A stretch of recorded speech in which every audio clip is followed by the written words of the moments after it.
I wanted to come on here and do a live just talking about some personal brand and stuff, but in general, some reflections and some tools and tips for y'all regarding personal branding as I have been doing, and I apologize for the sound, as I have been doing a lot of different brand audits recently, right? So in the month of October, I said, hey, like I'm going to be doing, my goal is to do 100 brand audits because that's a big number. Why not? Um, but my goal really was to help a lot of entrepreneurs, aspiring entrepreneurs, creators that want to get paid, substackers who are struggling, figure out, right, what the gaps are, what's going wrong, what they could be doing better, to really give an honest and objective reflection about how.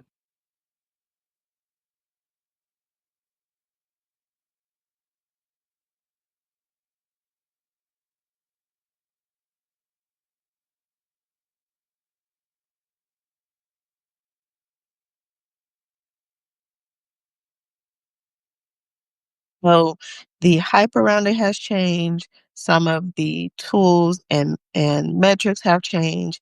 Like it really is the same kind of thing, right?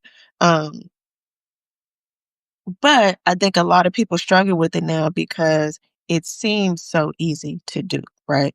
But at its core, if you want to be an influencer, if you're trying to get paid online, you need to operate like a business, and businesses make sales. Would you agree with that? Let me know in the chat.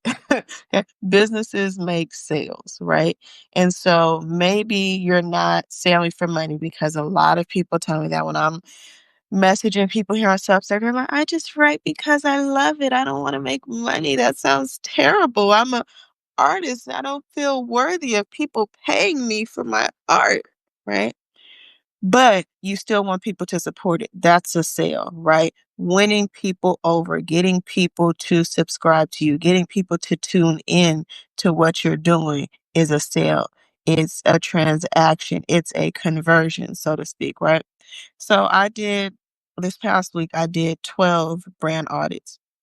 And just to let you know, my audit, what I do is I have you fill out a form that asks you like 50 questions. Yes, it's involved because not only do I need to know, okay, not only do I want to know from you where you're showing up online, I want to know your thought process behind it, right? The brand audit, it's an asynchronous thing. It's like you give me information, I go and do some stuff and I send you back a report, right? This is different from a strategy call if you've been on one of those with me, right? But in the brand audit, I want to know where you're showing up online. I want to know how you think you're showing up online. I want to know what your actual goals are. Because sometimes people are like, oh man, I'm not getting any followers. And I'm like, well, what's your goal? Well, I don't really have a goal. Or they'll say like, hey, my goal is to sell this product or sell out this event that I have. And then I say, okay.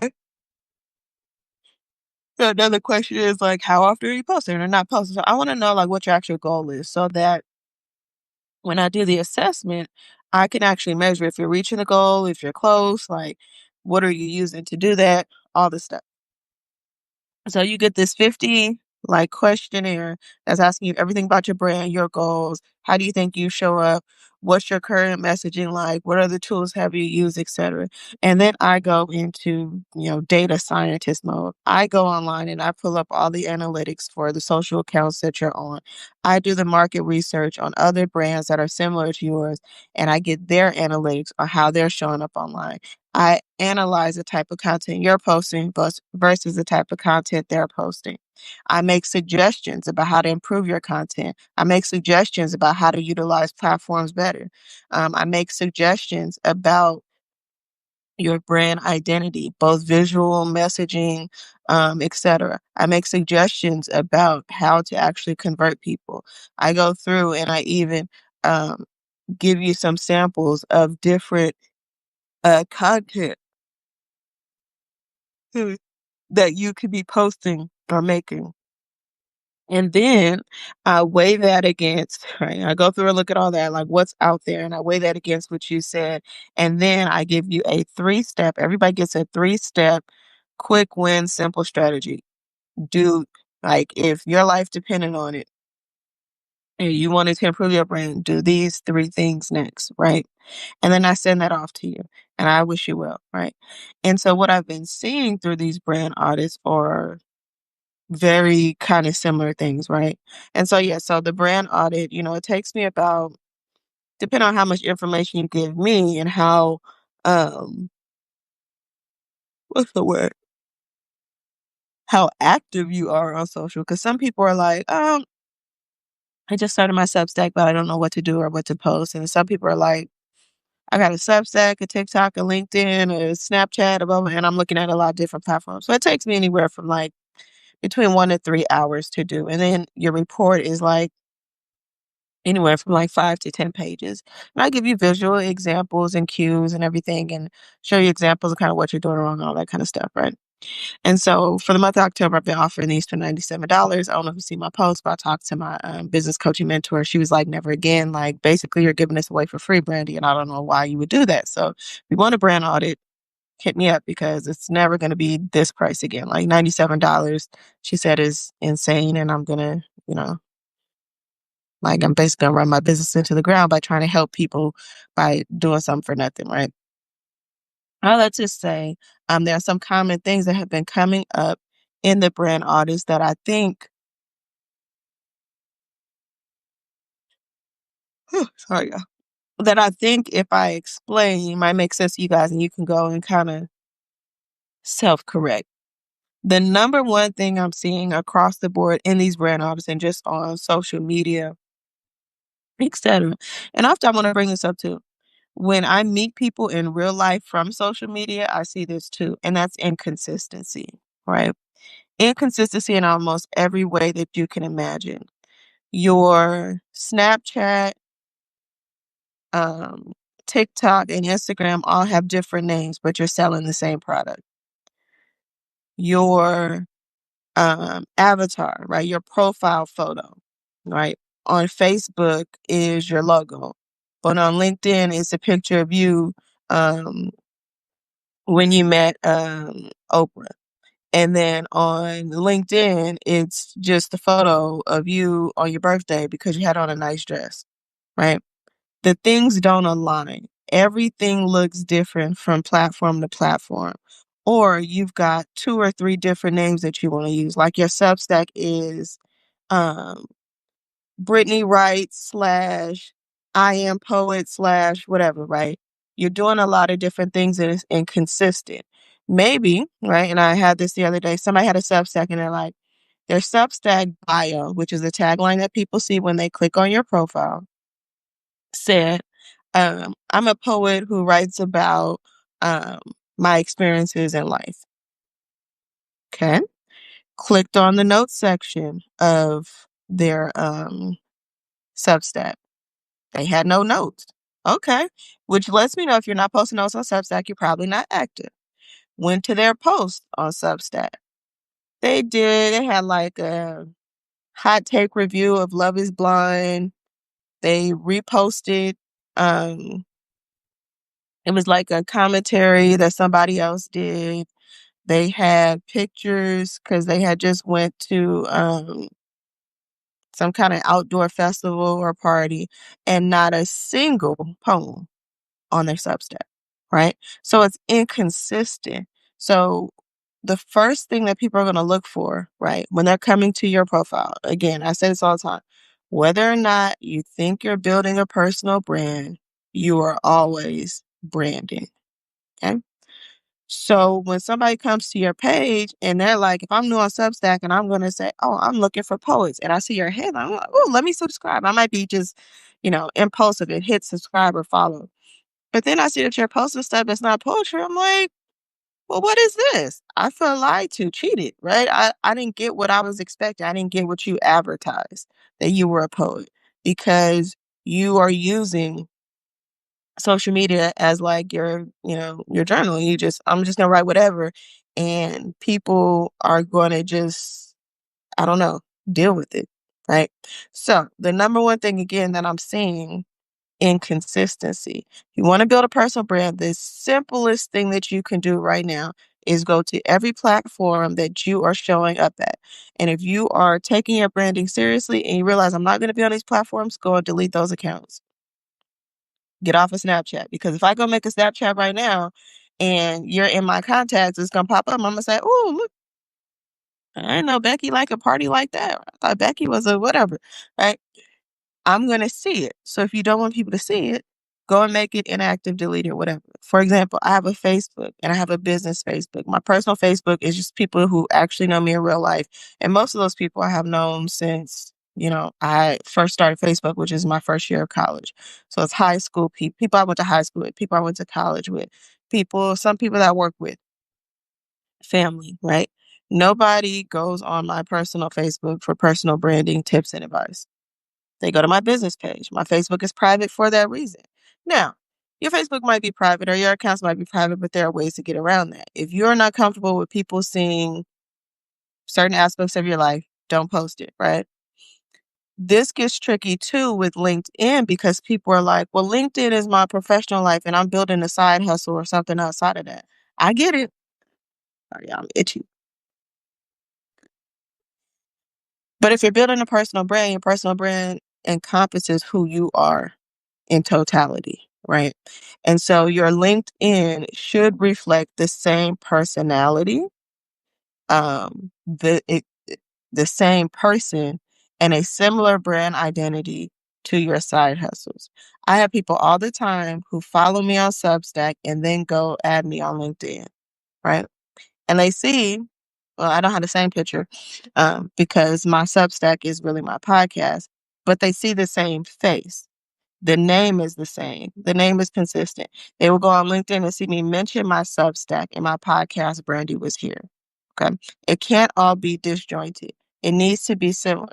Now, because, and I've said this in another video, all of these platforms have different functions. That does not mean you need to post the exact same content on every platform. For example, you may be posting only video content, solely videos. Like I'm talking to you right now on this video on TikTok. You may post only text articles here on Substack. You may go to Instagram and just do carousels or what have you. But the content and subject matter should be similar, should be the same, should be consistent across, right? You can have multiple avenues or lanes that you are sharing, right? If you are truly an influencer or content creator, you might post about fashion, beauty, pop culture, etc. But all of those have to have a consistent thread that ties you to it, right? Like I consider myself a creative, right? In particular in media.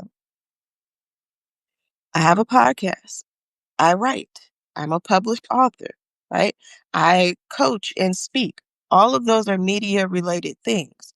The the topic, the singular topic that I talk about, right? My big umbrella topic, my main content pillar, just to give you some, you know, marketing and branding vocabulary, my main content pillar is personal branding. My Substack posts reflect my personal journey, right? And personal branding and building confidence, right? And growing my brand and becoming independent. My podcast, Brandy Was Here, does that as well. My business does that for brands, creators, entrepreneurs, and other people, right? But the consistent thread is personal branding. Okay. Hopefully that helps y'all. I see y'all in here, but y'all are quiet, and that's fine. So again, I'm doing the brand audits. I'm reviewing people's brands all of October for $97. That price is going to go up drastically in the next month. So if you want a brand audit, hit me up and let me know, and I will do your personal brand. I will customize it, and I will give you some directives for how to improve your brand. And people, like I said, it takes me 1 to 3 hours. People fill out the form. I'm pretty much doing them on a daily basis, so you'll get your response quickly. And people who are implementing it immediately are seeing progress immediately. And I'll tell you some success stories in a minute. Okay. But inconsistency, got to be consistent. which means if you're not consistent, you may be confused about who you are, what your message is, and what your brand identity is, and how you want to show up online. And that's another story. That's also something I help with, and we could talk about that too.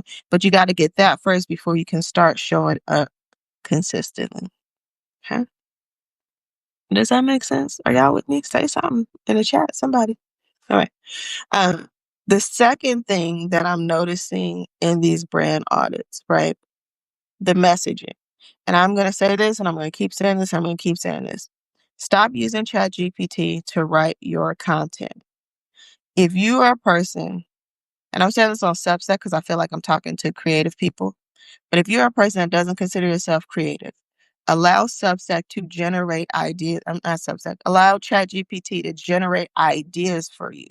Like you can go on ChatGPT and say, hey, I'm a visual artist. I just created a Substack. I want to start posting notes about my work and about my process.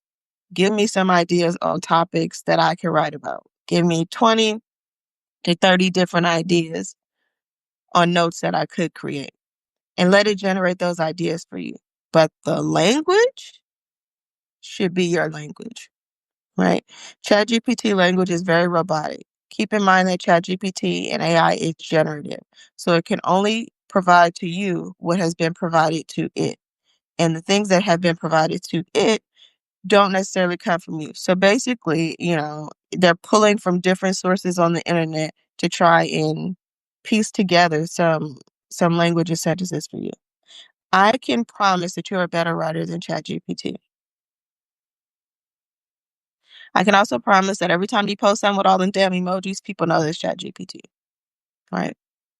You want to comment, you're like, oh my God, I was so touched by that. I want to say something super important. And the first thing I see is like, a rainbow and some comments. I know it's ChatGPT. Trust yourself to be yourself and talk as yourself. That's what connects to people. People want to feel like, especially in this AI agent generation, people are going to see. We're recognizing that a lot of things are fake, right? And so it's easy to scroll by things that look the same or similar. Start writing differently, and then people will notice you. Like you kind of have to be the odd one out in order to get noticed. So go on ChatGPT and generate your ideas and then write them. Write them as if you speak, especially notes, especially if you're on stories, if you're on threads, right? Write it just as if you would say it because that generates conversation. When you speak conversationally, it generates conversation, right? It attracts people to want to talk and want to respond. So messaging, right, gets lost that you're saying stuff and a lot of you are, right? A lot of people in the audience, they are showing up. They are posting consistently, even though their branding is kind of inconsistent. But what are you really saying? I talk about this in terms of content pillars. You should have at least 3, maybe 4, 5 at the most if you are a multi-hyphenate, meaning you are, artist, dancer, singer, producer, etc. Like you got a lot of things going on that you're trying to tie in. But if you consider yourself like, hey, I'm just a writer, I'm just a poet, I'm just a podcaster, I'm just a whatever. 3 is enough. You're going to have your primary, your secondary, and then your tertiary, right? Your primary content pillar. That is the content, the subject matter you are going to post about the most. You can post about it in any way, shape, or form you want to. But when I go and look at your page, if I am auditing your page, I should say, wow, she posted about being a mom a lot. If your content pillar is, you know,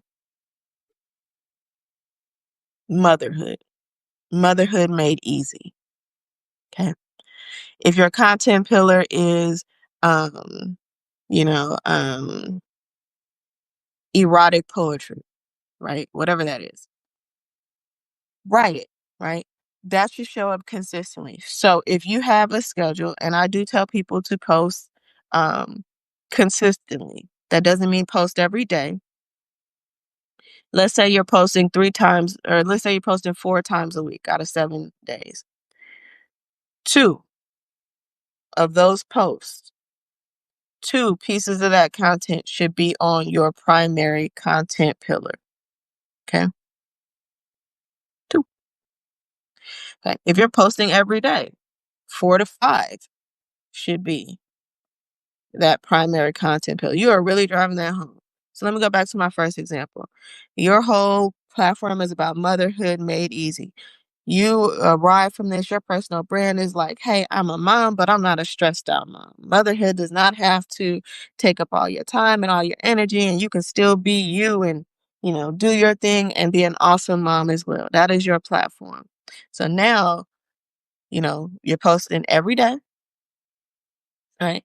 I'm seeing 4 posts out of the week that talk about mom doing, making mom life easy, blah, blah, blah. Your second content pillar might be wellness, right? Because you're such a rock star mom, what gives you the juice to keep going? Well, you're very into health and wellness. You're showing us your little supplement stack that you're posting every day.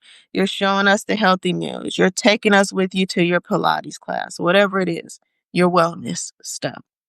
That's your second. I'm just giving this as an example. Okay. If you want me to run through an example for you, tell me what it is you do, and I could come up with something real fast. Let me know in the chat. But your primary content is motherhood made easy. Second is wellness because that's important to you. Your third might be something that doesn't necessarily fit with the other three, but is very much a part of you. Okay. Maybe it is, you also talk about your religion and your faith. Maybe it is you enjoy volunteering. Maybe it is you love to travel. Whatever it is, right? At times, all three of those things could come together, right? But your third content pillar, this is more so of like, maybe this is what you post in your stories on Instagram. Maybe this is like your Sunday fun day post. You're not talking about it all the time, but enough to let people know that, like, hey, I'm connected to that. I'm in that space. Could you post stuff that's not a part of your content pillar? Absolutely, because there's new news every day. Maybe something happened. Like the other day, I posted, the singer D'Angelo died, so I posted that in my stories. That really has nothing to do with personal branding, but that has everything to do with my personality, and me being a Black millennial. So I posted it. And I share my thoughts on it. Right? You can do that, but you should have 3 primary content pillars, and you should spend the majority of your time creating content around that primary content pillar, filling it in with 2 and 3. Y'all still with me? Okay. I'm talking, but I'm also teaching, right? Third thing, and I'm not going to stay on this live long. Inconsistency, lack of a clear brand message. Like you're showing up and not knowing what do you want to do or what do you want to talk about. That would be kind of the second thing. And then the third thing is lack of engagement. I don't want to say it's hard, but it might be hard for you showing up online and making posts, right?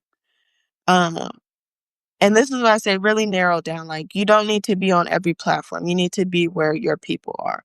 So, I was doing a brand audit this week. I gave her back her information. One of the questions that I ask in a questionnaire is like, hey, which platform are you most active on? And they said TikTok. But then I go on TikTok and they really didn't have a lot of posts and they really didn't have a lot of engagement. But they're like, oh, I'm always on TikTok watching videos. Well, that's not the same as you showing up online. It's not, right? Um, What I would say is, if you have an iPhone, I think you could do say Android too. Go to your screen time and really see like how much time you're spending on the apps on your phone. I know some people are like, oh my God, I'm always on Instagram, but you never post. Oh, I'm just watching people's stories and watching videos. That's not the same as engagement, right? Rightly so, the algorithm is constantly changing. And one of the reasons why is because platforms are paying creators. So what used to happen many, many years ago, and I will tell you probably 7 or 8 years ago, I met with this woman. She was really great. She charged me $30 for 1 hour of her time to talk to me about basically how to really strengthen and build my personal brand online. The same thing that I'm doing now, right? She gave me a brief little audit and told me things I needed to do to improve and really engage with people, right? And the one thing that she told me is to not focus on followers. always focus on the engagement, right? There are people who are going to show up on your platforms. They're going to comment. They're going to share. They might send you a DM, and they're not going to follow you. When people can get what they want, um, they're going to get what they want without jumping through all the different hoops, right? Like if you could go to Costco or Sam's Club without a membership, you would just go. But if you need a membership, well, now I gotta weigh, do I really want the membership? What do they sell in there? How much does it cost? Is it really worth it? And then you kind of go ahead, right? So she really sat down with me, and helped me do that. Um, and at the time, it was easier, I think, for people to engage and for people to make money from the platforms. Now, keep in mind at that time, the platforms did not pay you directly, but it's easier for you to make money because you could connect with people more directly. People were more open to being social online. Now, people are so comfortable with just scrolling, right? That there is, they say the average person probably has per month like a million. What is like a million seconds of watch time or something because you're just scrolling, scrolling, scrolling. Um, but that being said, now that people can get paid from these platforms, the platforms are saying like, hey, like you got to prove to us that people are actually engaged. So there are actually like content data farms, right? Where people, there's just a whole bunch of iPhones in a room and it's just watching videos over and over again. I can go and watch my video 1,000 times and it's no different than if 1,000 people watched it, right? The algorithm does not differentiate like if I'm consuming my own content or if somebody else is consuming it. If I have a friend who is a musician and he has an iPhone that he just keeps hooked up to Wi-Fi and he just plays his music on mute all day, right? Because you get paid for stream. So he's just streaming his own music. He'll leave the house, it's just connected to the Wi-Fi. His music is just that iPhone is on a charger and it's on repeat, right? People are also doing this with their social media. People, they have cracked down a little bit on it now, but people have were paying for followers, right? Having bot accounts who are following them, etc.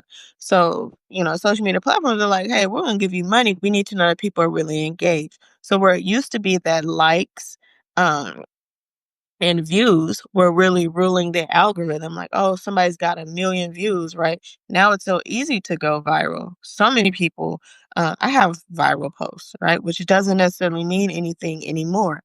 But because of that, right? Because you can have a bot or you can have, these farms where your video is constantly playing and it's not actual people, social media platforms are like, hey, we're not paying for that. We want actual engagement.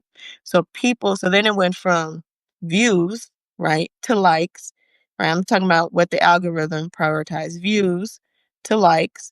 Um, it went from on Instagram pictures, right, stagnant posts to video because they're like, hey, videos have to contain people and people have to be sustained, right? In watching a video. It's not just a post where I could just, half a second flip by and that shows engagement. So I went from likes to views to shares, right? People sharing things, to um, like people sharing and reposting things to now comments, right? If you want engagement or to be engaged or to be found on social media, and this is especially true for Substack, Threads, and LinkedIn, you have to have comments. So, one of the ways to work the algorithm in your favor as a creator is to be engaged and comment on other people's posts. So you're just scrolling through Substack, don't like it, make a comment and not like a awesome, love this, great, same, like an actual sentence, right? Because those one words um don't track as engagement, right? The longer you are on someone's post, like you're writing the comment, that tickers as an engagement, right? It's kind of like, I don't know if you've ever seen like those like security lights that kind of go around in a circle, right?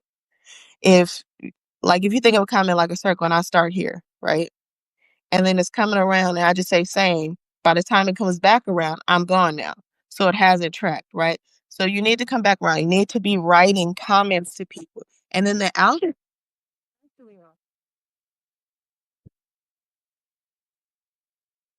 let me show more people their posts. Also let me show that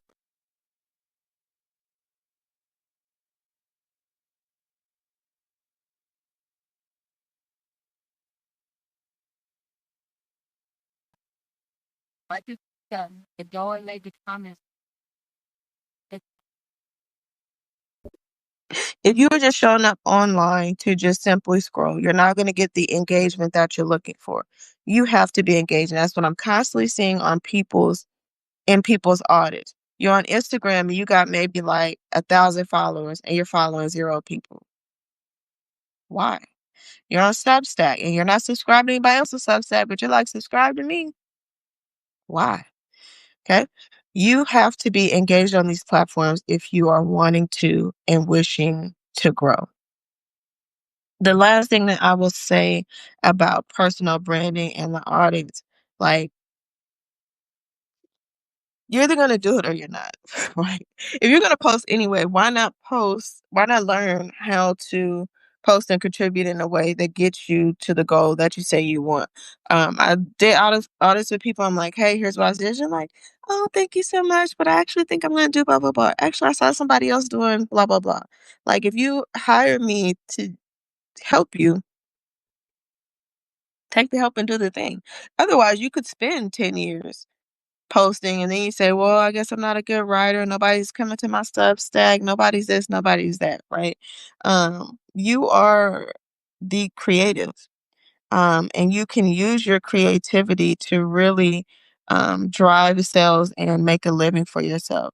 This whole content creator influencer era is not new. The first person that I heard of or that knew that got paid for being a creative, for creating art, and that being the only thing that they do and having a life, a good life from it, was Langston Hughes. And I always recommend this book, The Big C, but he talks about that. He talks about this concept of the starving artist and how, like, right before the Harlem Renaissance, he met someone who changed his life forever because they saw his art and said, more people need to see this. Like, you should not be working as a waiter.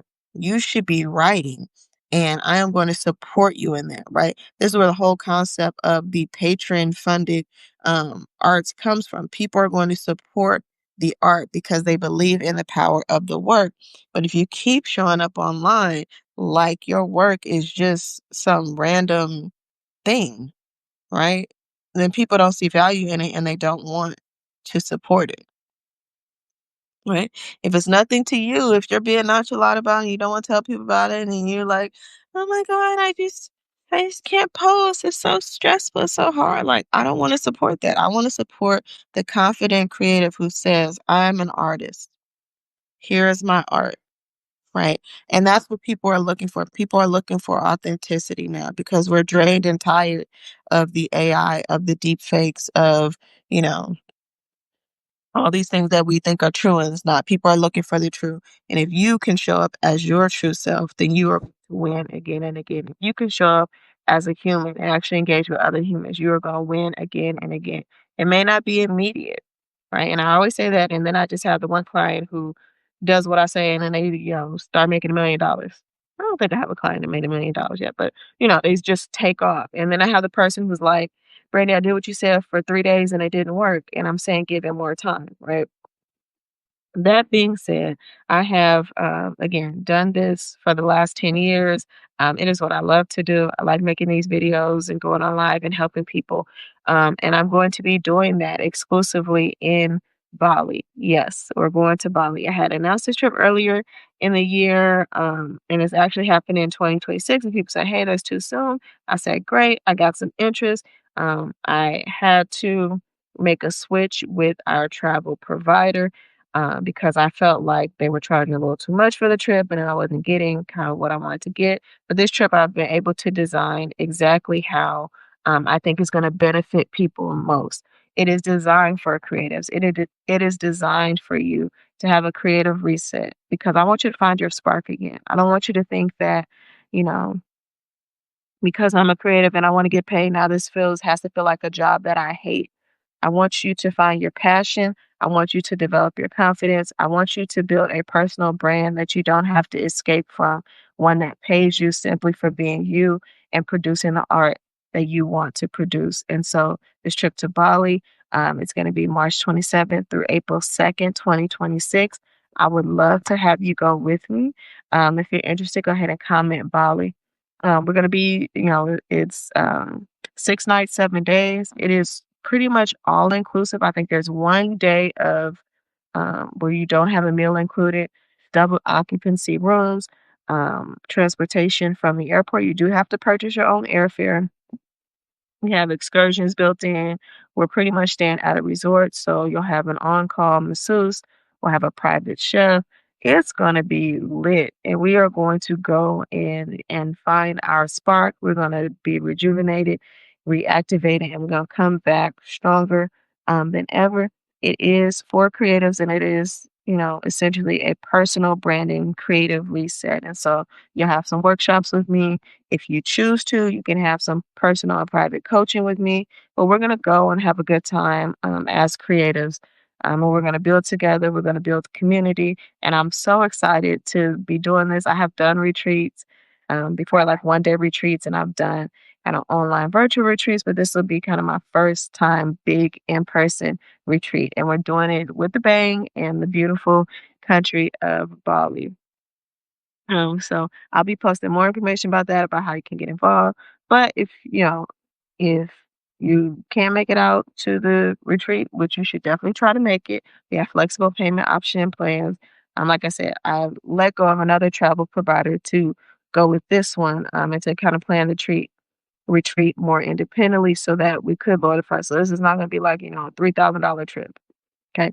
It is affordable, but it's made even more affordable because you can um, have a payment plan if you need to have that. Um, but if you're like, maybe that's not for me right now, I would definitely recommend getting a brand audit from me. You can always self audit. But again, I have done a ton of these and I have the tools in order to do it and the keen eye and the expertise. So I hope this was valuable to you. Please let me know. Message me, hit me up. The replay will be available for my subscribers, my paid subscribers. So if you're not a paid subscriber, go ahead and upgrade so you can have access to this replay and all of the others. But I hope you have a great Sunday.